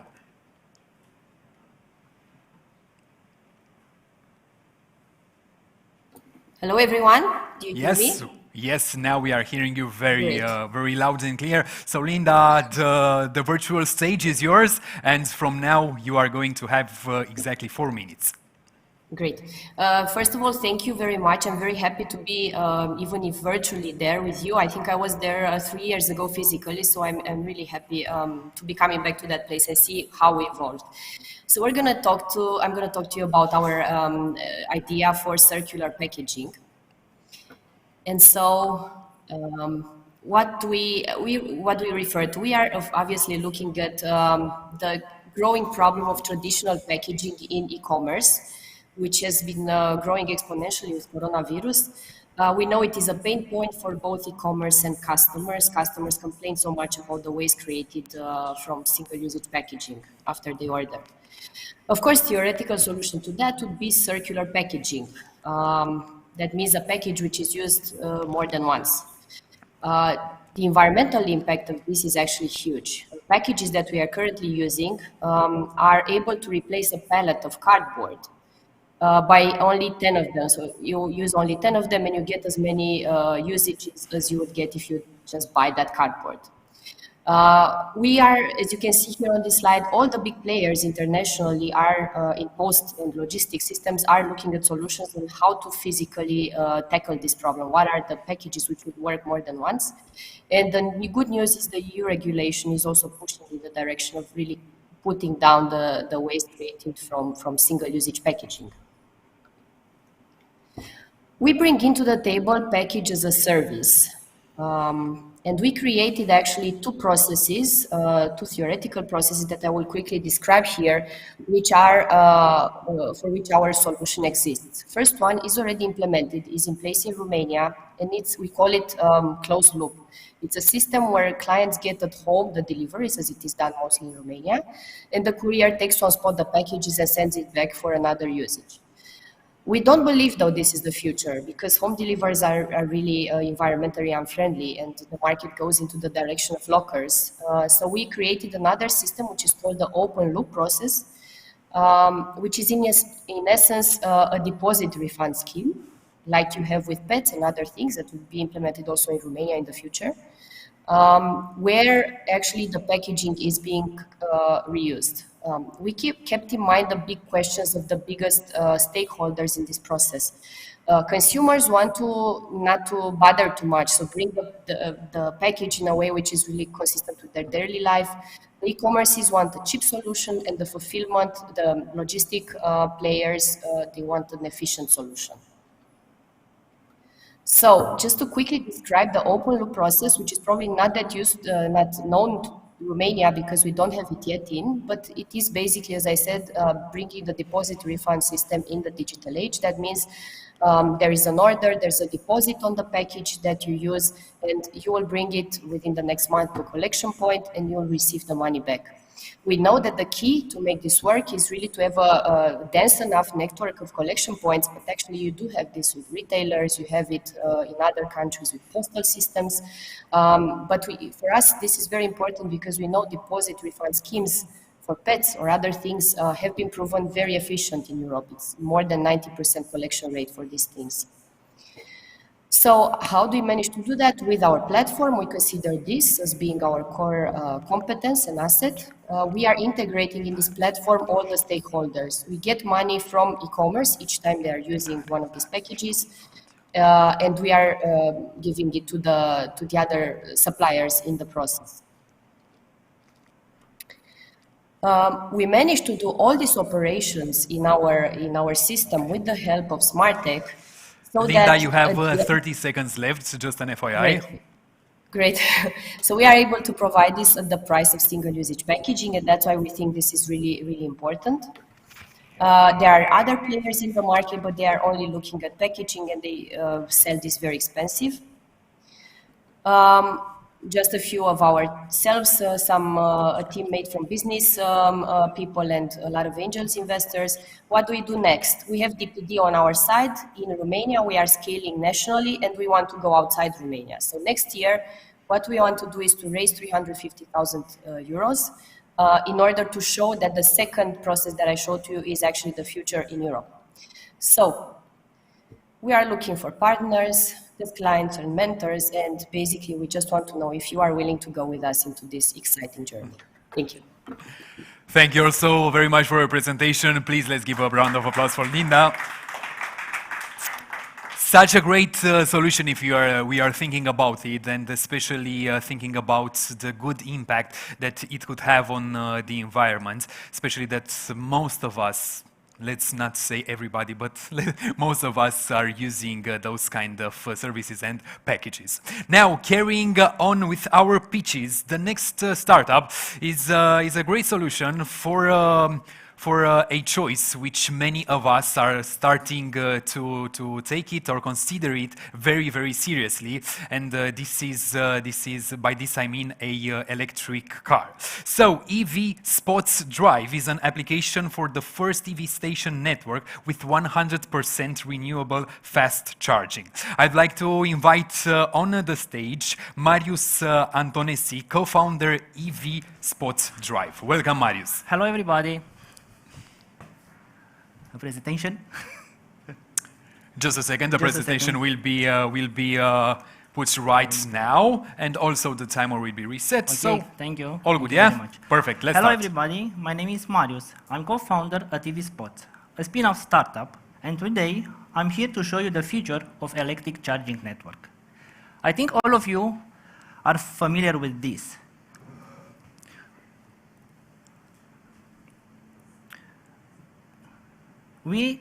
I think all of you are familiar with this. The climate change is the biggest threat for humanity, and we want our children to live in the green place. The pollution from cars is one of the big problems, and the direction is clear. We need to reduce it by shifting to electrical vehicles. But this shift has one huge real-life problem: the EV charging infrastructure, that today has poor quality and slow charging speed. We are committed to build a 100% infrastructure. Our vision is to add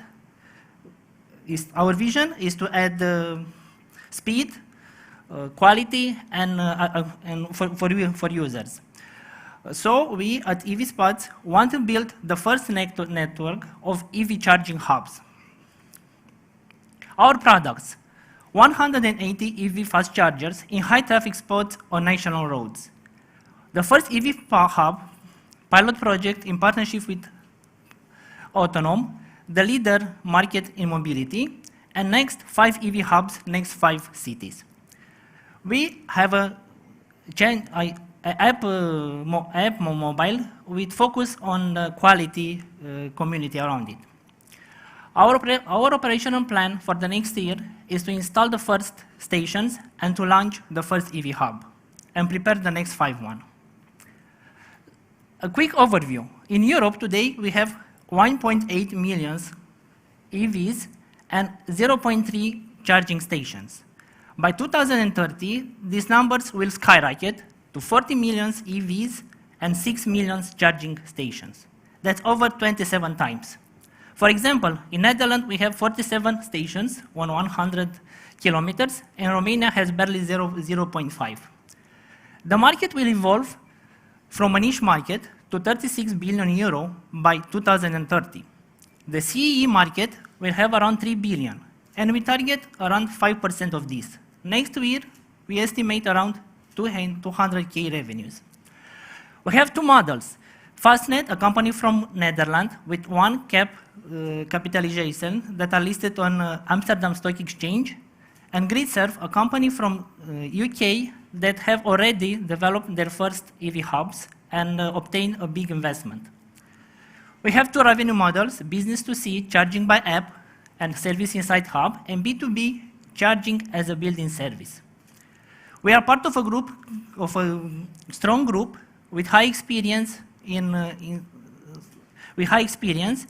electrical solution, photovoltaic systems, storage systems, and charging stations.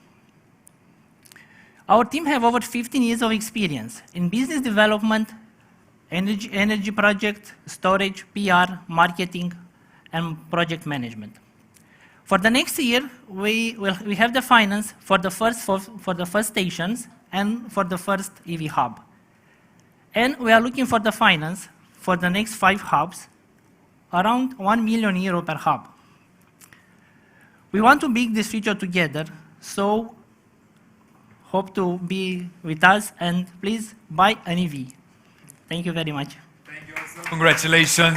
Congratulations to Marius, and also for their initiative. I was just thinking, by choosing a EV vehicle, not only that you are going to be friendly with the environment, but I think that with such a hub that we have seen right now, as an example, there is going to be a further occasion for socializing, for meeting new people. So basically we have a lot of good things which will happen if we are going to go electric.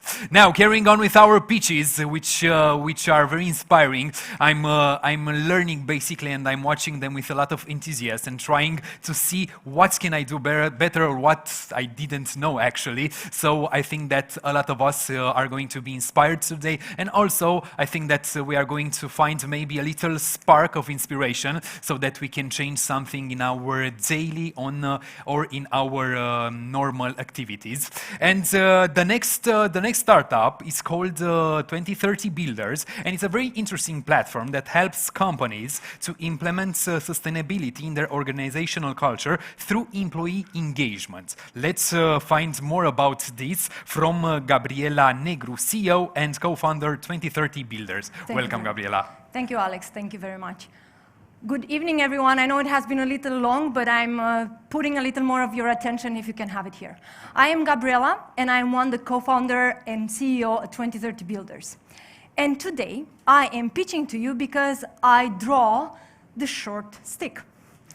So, as a matter of fact, what I wanted to tell you is that our planet has no extended deadline. And we all need to fight the climate change challenge that we have ahead of us. Today, it looks like only chances of succeeding 10%. How do you feel about that? It's okay, because with every problem comes an opportunity. Every company needs a fast track in order to be able to deliver their sustainability agenda and show their KPIs milestones. And you might wonder how we do that. We developed a platform that allows to anchor, to align, to understand, to act, and to practice sustainability to all employees inside companies. We start from consultants up to big corporates. For us, size does not matter. And you may wonder what is quite unique about us. We believe that work should be fun. And we believe at the core of our product that gamification has a good part of it. What do? We put collaboration and practice at the core of creating abilities and building capabilities. In the same time, we try to change behavior with our preferred methodology. And more than that, we try to show the companies the data, to have access to the data of what they do not know that they do not know. Yes, what market we are playing in. You can see it's quite busy, and you may ask who is our target. I would say, for us, size really does not matter, but we will focus mainly on the 500 plus employees large companies because it looks like 25,000 out of them in Europe. When you look at the competitive landscape, you wonder who are we competing with, and I can tell you, internal training, learning management systems, boring, right? Yeah. So we have understood that one size does not fit all. This is why we have created 3 revenue models. One for the beginners. We show them an experience and how the world can really look and how fun it is to play with us. Second, we take companies that really believe in their talent and we green upskill their employees and managers of the future. And for the companies that are really interested to doing the right thing, we have a solution as well for workforce transformation, all employees, and leave no one behind. Traction. Since September, we managed to sell 25,000 euro, and every customer we are negotiating now a second round of investment, which is great for us. And with all the help that we had from this accelerator, we are planning to conquer Europe, or at least the country relevant for us, France, Germany, UK, and so on. Here, it's a revenue, or at least financial forecasting that we say. But we know that everyone lies about their numbers, but the only calculus that we want to show you is that we can really meet 10x every year, just because we can. Climate impact, our goal is to reduce by 50% the CO2 emissions of every employee and contribute to Scope 3, and we work directly with the 3 following goals. We know that it takes brilliant minds to go somewhere. But along with these brilliant minds, we need as well some hard-working hands. And this is what we are having the founders team. What we have today, we have one platform, we have 20 unique experiences, we have 200 sustainability concepts, and 300 paying customers. What do we ask? For our dream. I have a dream that we can get 500,000 euro in order to get investment technology and fight with the right guys. Because we believe that size does not matter as long as you're fast. Thank you very much, and let's create impact together. Thanks. Very nice presentations and congratulations to you, Gabriela, as well as for your colleagues. And yes, you really should be dreaming big because I think that you are going to conquer the world. Why not? Now, carrying on with our event today, I'm very happy to be talking about ways of protecting the environment, but also about solutions which is going to impact it directly on a positive way. And I think that everybody who is watching right now has planted at least one tree in their lives. And this is what we are going to talk about right now, about the startup Verdu. Is a solution that gives everyone the opportunity to enjoy exclusive discounts and plant trees 100% free of charge for each product bought online. Let's learn more about this from Mircea Jurcă, founder Verdu. Welcome, Verdu. Welcome, Mircea. Thanks a lot. Thanks a lot. Hi, everyone. My name is Mircea, and our mission with Verdu is to make sustainable shopping accessible to everyone. The problem is that whenever faced with climate change, consumers are lost. Maybe you wanted to buy something at some point that you really needed, and then you wanted a sustainable choice. This is what other 80% of people want to do as well. However, they lack the accessibility, they lack the inspiration, and they don't want to pay more for it. And this prevents more than half of the population to buy sustainably. The solution is a simple way to reduce your carbon footprint that saves you money and allows you to save the planet at the same time. The best part is that it's free, and then it only takes one click in order to use it. How does it work? You can go on our website and find discounts for your favorite shops. Or you can install our browser extension and with the push of a button have these discounts applied to your shopping cart. And whenever you finalize the transaction, we plant trees to offset your carbon footprint.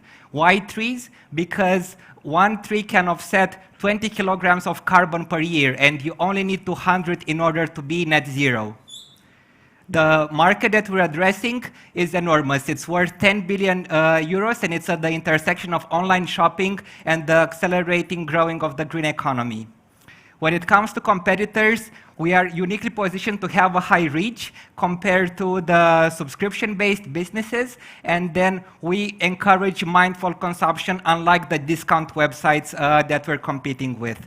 Our business model is pretty straightforward. We get one small commission whenever you buy something from our partner shops, and then we use a percentage of it in order to plant the trees. Our team has 30 years of experience in building and scaling e-commerce and travel products, and then we benefit from the experience of a strong advisory team from the University of Cambridge or from people who founded unicorns in the past. The early adopters had great feedback, as the media, so we have been named Product of the Day on Product Hunt for Black Friday as a response to consumerism. When it comes to our marketing strategy, we have focused on defensibility. However, what I like to focus on and highlight is our partnership play. This is what we've built inside the ClimAccelerator, and then it's different than our relationship with the online shops. Because with this, we want to enable every company out there to have sustainability as a USP. And instead of them having to pay for it, we can offer this as a revenue-driving ancillary. When it comes to the past half a year, we have focused on building a solid product, automating our acquisition, and then preparing our brand campaign. And the trajectory is to first offset the online shopping and then move into fintech and offset the offline shopping as well. We are looking for a convertible of 200,000 euros in order to accelerate this, and we want you to partner with us. Thanks a lot. Thank you also, and congratulations for your presentation. Let's applaud Mircea. And congratulations for this very nice and cool project, for your idea. And I'm hoping and I'm sure that it's going to get traction in a global level. Now, carrying on with our next pitch, I'm happy to learn about and also to find out what Mall Țărănesc in our country. This basically is translated as a countryside big store. Can I translate it like this? Something like that. It is a digital solution that implements the short food chain, ensuring that small producers have access to the market as well as the delivery of products to consumers, therefore generating a smaller carbon footprint. We are going to learn more about it from Mihai Mihu, founder Mall Țărănesc. Welcome, Mihai. Hello, everybody. Thank you for your invitation. I am, first of all, I contact the internet in 1993, and in 1999 I wrote the first review about internet on CHIP, one of the most important review in Romania. But not about this I want to talk you about. But I would like to ask you, and please raise your hand, who wants to eat healthy? Okay, then you are together with the last 81.5% who are trying to do this.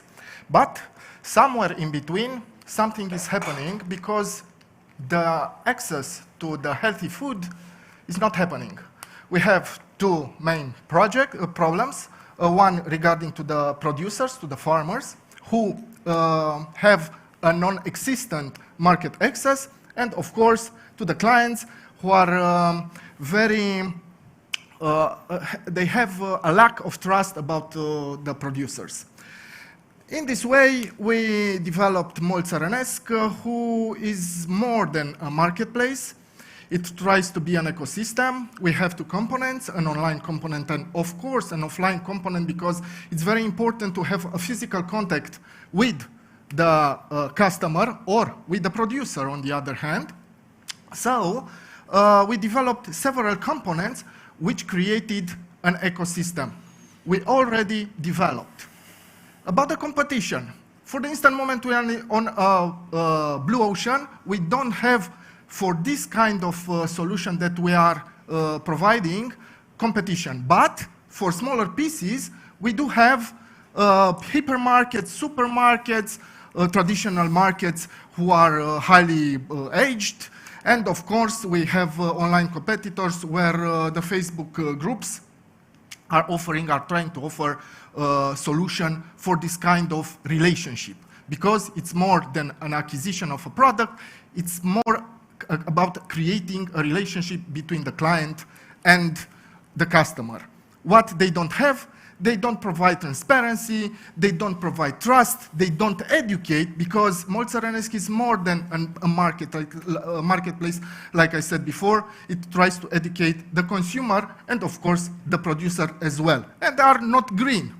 The market we are talking about, it's about, and we are trying to touch, counts more than 10,000 families and small producers, in fact. We are trying to touch more than 100,000 families and to have minimum 1,000 orders per day. Where are money? Where are the money? Show me the money. Okay, we have two types of incomes, one B2C and the other one B2B. For the B2C, we expect about €3 per order, and on the business-to-business solution, we are trying to provide more other kind of services. Of course, we are trying to impact positively the climate, but besides this, which I think it's very obvious, we are trying to do education and social involvement, because we are trying to do a community. But the community, this is our community, small community, that developed Moltsarenesc. Gabriela, which is the backend programmer, it's on the forest, I think, right now. Thank you very much, and waiting for feedback.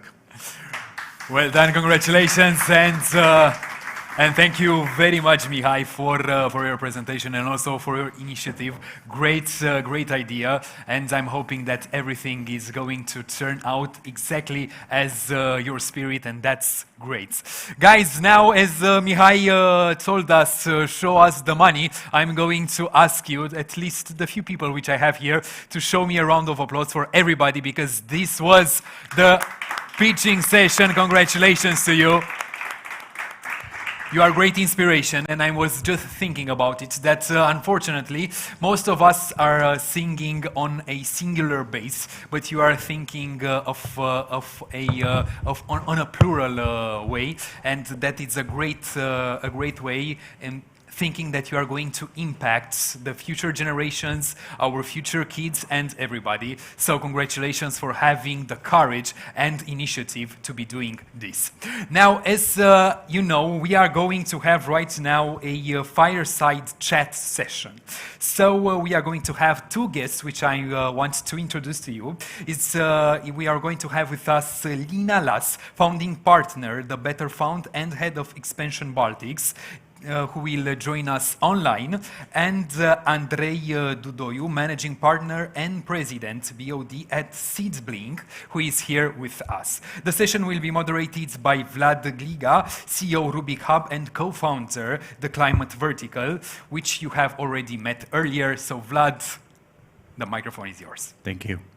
Yeah, the fire is not here. The fire was there, actually. We just have the chat. The fire is there. Yeah, great pitches. Hi, Lina, are you here? Hi, I'm here. Hello. Hi. Yeah, great to have you here, Lina, Andrei. Happy to have this fireside chat just after the pitches made their ask, and we've seen most of their final slides were about a clear ask. I personally believe ideas without execution cannot become solutions, and solutions without money cannot become startups. Of course, money can come from the clients, is the best investor you can have, but we have the other backup solution, the investors. So thank you guys for joining. Thank you for being here with advices, feedback to these young startups. I would start with the question, what did you like the most? And Lina, I would ask you, I know we spoke a lot about impact in the last couple of months, and you are here just to see how much impact these startups create. What do you think? Yes, it was really great pitches. Some I definitely want to speak to more. And I'm quite interested to see how this kind of impact can turn into a business that can generate a lot of money. Also, it's kind of, there's a lot of talk about greenwashing. So I see personally that every business should work sustainably rather than, you know, make a lot of money and then invest it into good stuff. So I really like what I saw here. And maybe some particular favorites. Verdu seems very cool. EV sports, of course. Let's go electric. But that raises many questions. Happy to discuss. Cool. Thank you very much. So, Andrei, what did you like the most? Hi, everybody. For sure, I like the most the passion that I felt to all the presenters, to all the founders that have been here. And yeah, also the goal that everybody's having in this room to save the world somehow. So it was clearly on this line, which make this pool of people a bit different than the other startups which are not involved in the green vertical. But yeah, this is the passion. It's the most important thing for any founder. Indeed. The climate vertical, and I'm not referring to us, but to them, it's raising actually right now. It's a young vertical in the startup ecosystem. And we very often speak here about purpose economy, doing business both for financial impact, but also for the general impact on society, people, Earth. How do you look at these type of startups to evaluate what impact they have financially or could have, and what impact they could have in general, other than financial? What metrics are you looking to, or how do you analyze that? Lina. Great question. So to say that you're investing in impact, you should be able to measure it, right? So what the KPIs are, your CO2 reduced or less packaging consumed. This is something that we at the Better Fund are going to definitely build into our plan. If there is sort of no impact made, then it's not interesting for us. And also, if companies are creating more harm than good, then rather not. Okay, thank you. On SeedBlink, where actually is not just one investor, it's a bunch of investors. This is what you actually are doing great over there. What do the investors you are representing on your platform look to? Yeah, indeed, we ourselves have experienced different approaches from different investors, and yeah, we try to consolidate their behavior when investing. And we are a platform for investing in tech startups. So part of the startups that have been present here, we're not necessarily been in that area. However, the investors that are part of our community would like to see in a pragmatic way also these startups from the climate vertical. So what I have noticed also abroad, this is clearly a trend, and the interest of the investors for climate vertical is higher and higher. And a big VC from abroad, for example, not specialized on the green vertical, told me that if a normal tech startup would raise 500K, if they would have also this climate or green vertical or green incentive, the investors will double the amount. So that is clearly a trend in the Western part of the world, not necessarily here for the time being. On the other side, yeah, the startups or the founders should be pragmatic and not focus only on how they are saving the world, but also focusing or showing how they go to market, how they will make clients happy, and how they will generate revenues for the investors. So also the scale up of that's why we are focusing on tech. I'm not sure how to describe it for the more standard industries, but for the tech, yeah, the investors are willing to see how they are able to conquer the international market, not only the local one. Yeah, in this batch we have a good mix, I would say, scalable businesses, tech businesses, or maybe more local businesses that have potential to grow later on. We've seen financial asks about 500, 200K. Do you think they're there at this stage to ask those money? Are they ready? Is their business clear? Do you think they can start a discussion right now with investors? Or should they do something extra for getting there? Lina? I would say that there are some pretty great ideas here. What I would love to see more in the pitches is concrete numbers where they are now, what the traction is. I think this is something that was missing in many of them. So if you're asking for 500,000 or 200K, investors are probably going to want to see some traction. Numbers in potential, in clients, in MRR, what type of numbers are you referring to? Yes, so more if they're pre-revenue, then of course different story, but some kind of achievements, which most of them do have, but maybe like a clearer picture as clear as possible. This is where we are now, this is what we're going to do with the money, and that's where we are, let's say, in 5 years. Okay, thank you. Indeed, I share the same thoughts. Part of the startups that have been pitching today, I knew already. Two of them are already alumni of SeedBlink, and congrats for everybody, not only for the two of them. I would look to also to the perspectives. A couple of I don't know how many of them. I think almost half of them were already having a proof of they have been validated by the market, by their clients. They have a sort of traction.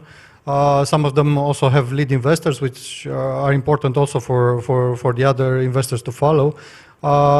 It's important also to show more clearly what is the differentiator factor, what is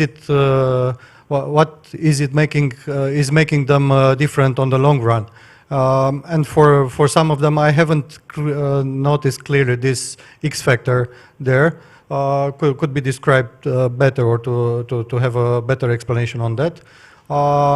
Yeah, the go-to-market concept for the one that already have the proof, or go-to international market concept, because there was not enough time for describing everything there. So we need to assess better these concepts. True. We advised startups pretty often to be concise, focused, clear, and actually more important, memorable, especially when they pitch in situations like this. There are other startups, but there are VCs in the room. What would you call memorable? What would be for you memorable? What are the things that triggers your attention? Let's try to name 3 of them. Probably you have many. Lina? Do you mean from these pitches specifically? In general, related to these pitches. If there is anything that triggers you, gets your attention, and that team, that person, that pitch would stay in your mind. Okay, in general, because with these pitching sessions, you have so much information to take in, and of course the pitches are short and fast, so your brain is trying to, you know, find something. So of course the revenue numbers and the potential market numbers are like, okay, I remember this one, and then if it fits with in your mind that the idea itself clicks with me personally. So for example, the EV spots, I remember the total addressable market, nice number.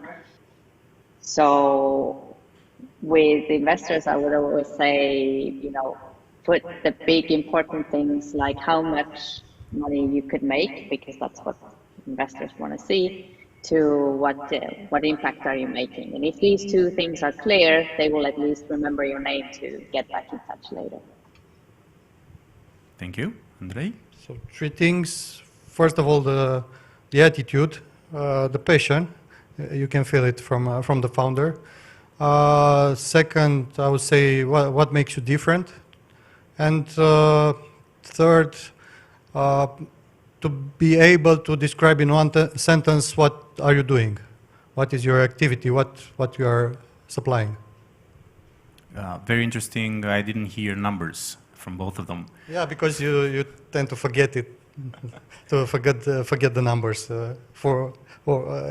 You switch to 10 pitches and you cannot, at least in my case, I cannot keep in mind this kind of numbers. So they are important, yeah. But to be memorable, there are other things you have to consider. Very, very interesting. Okay, so they made it until here. They had 3 months of acceleration, and they have a pitch, they have products, they have a clear ask. What would you advise them to do next? So following this acceleration process, where should they go? Who should they contact?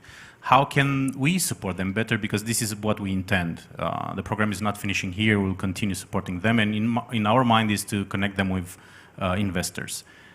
What's your 2 cents on that? Lina? It really depends on what they need first.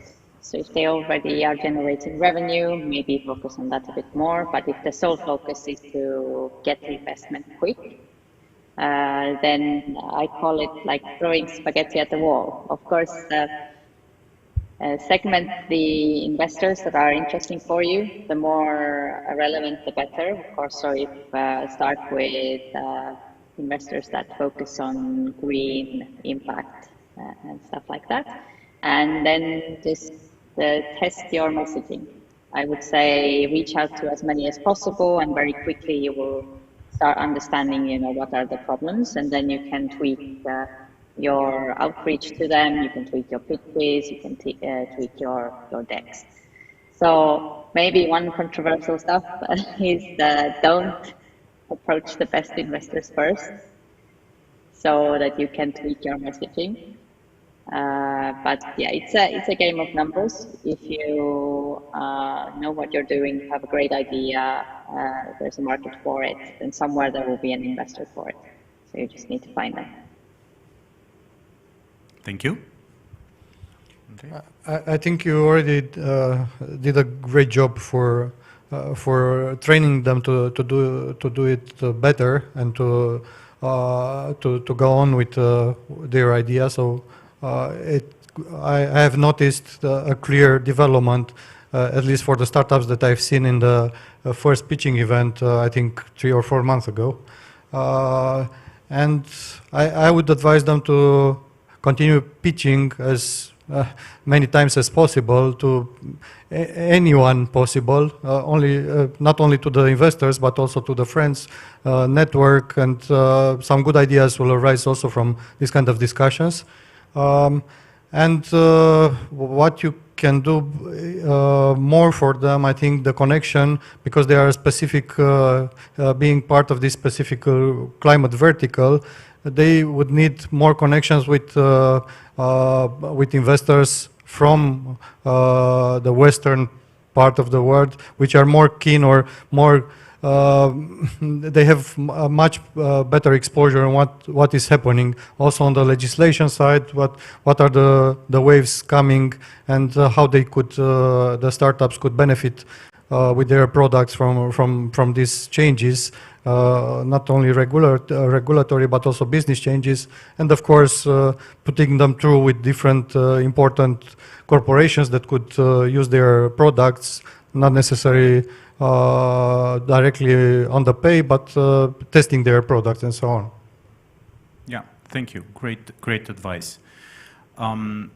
If you'd have a discussion tomorrow with one of these startups, what would you ask them or ask from them? What type of information, documents? Maybe I put into this discussion, is data room important to you? What should that include? So let's assume you spot a startup, and today at the networking part, you will say, hey, I want to talk to you tomorrow. What should they have ready? Lina? I would like to see some numbers. So if they already have any revenue, what are their projections with the revenue? And then what of course interests me is what they will do with the money. So let's say they're raising 500,000. What is going on, what activities, how much is spent on, let's say, team, how much is spent on sales or marketing. And then I would be interested to see the future vision. So if the numbers make sense, then the rest can be thought out. If the numbers are very off, for me, this is often a red flag. However, it doesn't mean that it can't work out, because investors can also coach startups. But yeah, for me, tell me the numbers. Short answer. Great, thank you, Andrei. In our case, we try, if we are getting to the conclusion that a startup could raise a part of the round on Seedblink on our platform, we have a full process for preparing it. The two startups that have been part of this process already know how is managed. We gather a lot of information from the perspective of showing the potential investors what are the financials, if they have already traction, and what are as well the financial projections to be very well correlated with the business plan. Of course, the very clear information about the status, the cap table, the legal, on the legal side, where are the IPs, if they are legally legally registered, and this kind of stuff. We make a due diligence on every startup that is coming on Seedblink to raise money. And of course, if they have a lead investor, we are correlating with that institution for following the same term sheet and so on. Great. Knowing the experience, the successful experience of other startups that managed to raise seed investment or more, they were saying the first 50, 60, 70 discussions with the investors didn't work out, didn't lead to actually a final agreement. but they had the guts to ask them if they can introduce them to other VCs. Would that work in your case as well? Do you think this is inappropriate or a good thing for startups to ask you, hey, you're not interested, but can you introduce me to someone else? Lena? Of course, always ask. Like nothing bad can come from asking. And I mean, investors do share deals between them. Of course, there's if someone is passing you something that they don't want to invest in, maybe you're a little bit doubtful. But this is a common thing, so why not? Definitely ask.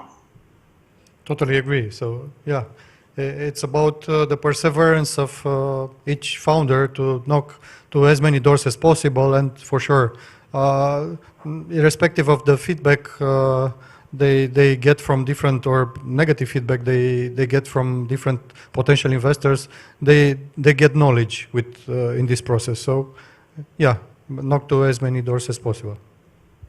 Okay, I will ask Lena a question. So let's assume you have a startup that you would like to discuss about a potential investment. Would be a plus to come with already an investor from Romania? Would you ask them to have an investor from Romania before you would decide to invest in them, or is it not necessarily mandatory for you? I'd say it's not necessary. So of course it's great if they already have some investment or something closed. It's kind of like humans like to follow others. So if someone says it's good, you're more likely to think of it positively. But it's not necessary in the future. Once we are investing ready, we are happy to also lead rounds. So yeah, if you have a good idea and if it fits our criteria, then no other investor needed. Okay, that's a good news coming from you, because in general I hear VCs from outside the country, for more trust, they will ask the startup to come with at least an angel investor from the local scene. So it's good you are not necessarily looking to that in, yeah. Andrei, how is for you? Should a startup come with an angel investor? Would be a better evaluated startup if they have maybe from outside a Romanian investor? How would that work? It depends very much on the status of the startup. If it's very early stage, we normally require an institutional investors to be part of that story, and we are following, as I mentioned already, the term sheet and what is negotiated already by the lead VC. If they are more mature, they have already a significant ARR. No, we can prove to our investors that it's a validated concept, and they will be probably more interested to invest in such a startup if they have this kind of market validation. So it depends. But if we are looking for international startups coming from abroad, we normally want to see a lead investor already there. Not knowing, not being so much connected at this stage, we ourselves with that environment. So we prefer to follow a lead investor. Okay, thank you. We have just a couple of minutes left. I would go to final remarks, feedback, suggestions from your side. And if it's okay for the startups to contact you directly after this event, and if it's okay for us to share your details. Lena? Yes, definitely. Feel free to share and contact me. I would say the general feedback to the startups is to maybe tweak to explain what you are doing in a sentence, because in some of the startups I didn't understand. And this is important. Like if I watch someone's pitch and I don't know what this is about, then probably investors will also not be very engaged. But it's about tweaking your messaging and practicing more. It will make sense in the end. Very good advice. Thank you. I would double that. Andrei? Besides what I already said about how they should act further on, I would say to have a mentality of a long run journey with the startup. I don't know too many startups that have succeeded in 1 year. So be prepared to see your unicorn in probably 6 to 10 years if you'll be successful. And yeah, talk to as many people as possible in order to get the feedback and try to adapt, to pivot. Not too many times, that's true. Yeah, it's an advice to be adaptable, but yeah, try to focus and think to a solution that could work on a long run. Of course, if you have noticed that you are mistaken, you have the power to adapt, but try to communicate with the market as much as possible and with the clients, not only with the developers, with your product guys, because you'll have quite big surprises if you are ready with a product and nobody in the market wants to buy it. So we should remember it's a marathon, not a sprint, and we should get ready for that. Thank you very much. Thank you, Lina. Thank you, Andrei, for your support. And thank you, startups, for pitching us.